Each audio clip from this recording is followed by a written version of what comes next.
So mga wangs, magsisimula po na tayo sa ating palaro. So ang maglalaro ngayon ay yung mga sumagot last day. So ang ating trivia question is number 1. Kung ang red ay pula, ano naman ang green sa Tagalog? So ang tamang sagot po dun is dalawa, Luntian and Birdie. So ang maglalaro sa ating player number 1 is si Lotcap Nilenig. So ang kanyang number is 455 and 278.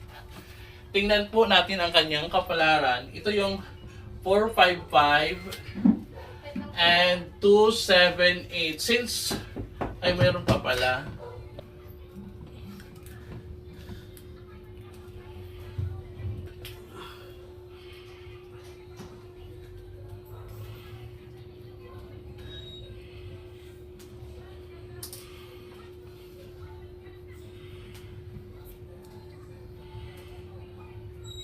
So, ang kayang number na nakuha is 422 and 296. Ay, 269.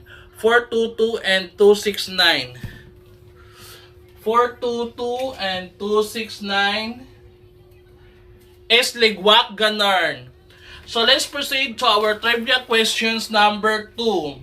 Ano ang unang aklat na nainimbag sa Pilipinas noong 1593? So, ang tamang sagot is Doctrina Christiana. So, ang maglalaro po dun is si Crescenda Tukib Cabanya. So, ang kanyang number is 19 and 34. So, since wala ng 19 and 34, wala ng mga 19, 37 and 38 na lang siya.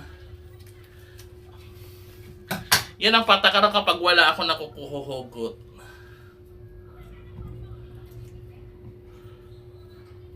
So, ang kanyang nakuwang number is 65 and 341. 65 and 341. 65 and 34. Hala, 67 lang. 341 is Ligwak Ganarn si Crescenda Tukib Cabanyas. So, ang susunod nating trivia questions na pangatlo is ano ang tunay na pangalan ni Coco Martin? So, ang tunay na pangalan ni Coco Martin is si Rodel Pacheco Naciano. So, ang maglalaro si Joe Pai. Ang kanyang number is 66 and 67. So, since wala na mga 66 at 67, ito na lang ang natitirang 60, 62 and 63. So, tingnan po natin ang kapalaran ni Joe Pai.